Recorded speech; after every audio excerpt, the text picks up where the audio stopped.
is BuzzFeed so... BuzzFeed? Why do they do the things they do? Is there a reason? Well, I don't know the answer to that, but I do know that nothing's without sin. Originally, this site was run by an algorithm that scanned the internet for potentially viral material and disseminated the media via BuzzBot messaging. BuzzBot sounds like what DreamWorks would name a knockoff Buzz Lightyear if they ever tried to rip off Toy Story. Basically, BuzzFeed started by taking other people's content and sharing it under their own brand. Nice. Now, BuzzFeed makes its own content, from quizzes to vlogs. And you can tell. Appealing to the lowest common denominator is pandering by definition, not to be confused with panhandling, or the Florida Panhandle. It just means making boring and inoffensive content that no one can really have a problem with, except for me. You want to hear a super fun BuzzFeed word? Listicles. Like lick my testicles condensed. It's also short for list articles, but listicles? Really? Listicles are basically what BuzzFeed ran off before they hired Ben Smith in 2011. How a successful political blogger ended up settling for this is... oh, right. Speaking of money, where did BuzzFeed come from? Well, the answer to that is venture capitalists. The firm, Andreessen Horowitz, was one of the site's first investors back in 2014, valuing it at $850 mil and investing $50 mil right off the bat. They are entirely to blame for BuzzFeed.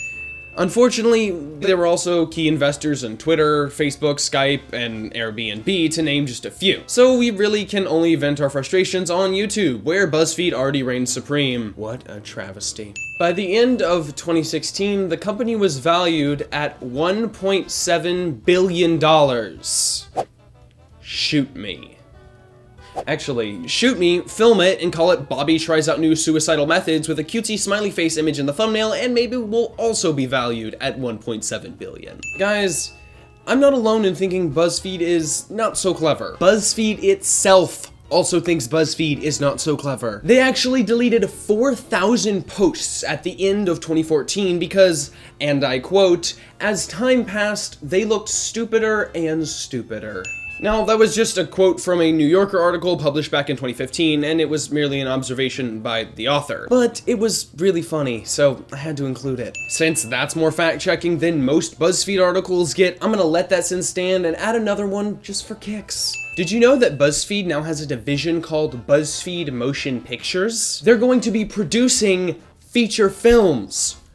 No, I'm not kidding. They might even branch out and do full-length episodic series. What would they even do? I wear mermaid pants every single day for a year? Try Guys try to fill 54 minutes of content? If every single animal to ever exist told you what they were thinking? 2013 found the company allowing users to submit their own content. They at least had the forethought to limit the so-called community to 1 post per day. But if you're, and I quote, cat power increased to a certain level, you could post more than once a day. Whoever decided on cat power is yet to be determined, but you can bet your ass I'm gonna find out who they are and raise their cat power, if you know what I mean.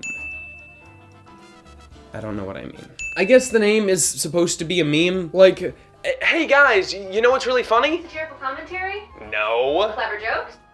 No. Intelligent rapport over absurd subjects? No! What?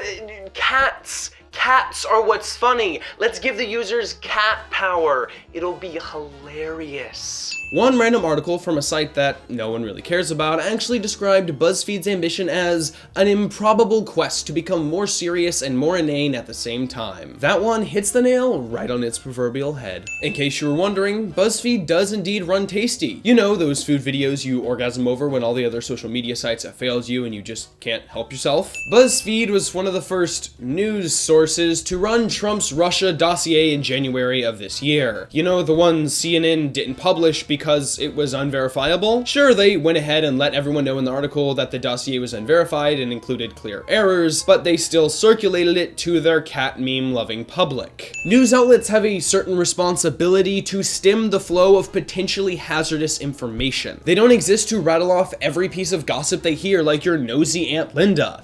If that were the case, there'd be way more doily work on the daily news. Literally the only time I have ever gleefully shared and agreed with a Trumpism is when he called the website a failing pile of garbage. I mean, sure, it was the same time he accused CNN of being fake news and refused to answer any of their questions, but Am I not allowed to search for a silver lining? Buzzfeed is at least partially responsible for Trump's fake news crusade. That's a big fucking deal. BuzzFeed's editor-in-chief at the time of the dossier leak was none other than former Politico blogger Ben Smith, who defended the site's decision to publish. I'm not sure what his salary is, but clearly it's more than enough to buy his journalistic integrity. And finally, this. Which ousted Arab Spring ruler are you?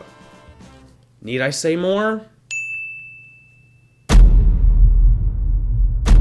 I urinate on other men for money. What was that? What do you say?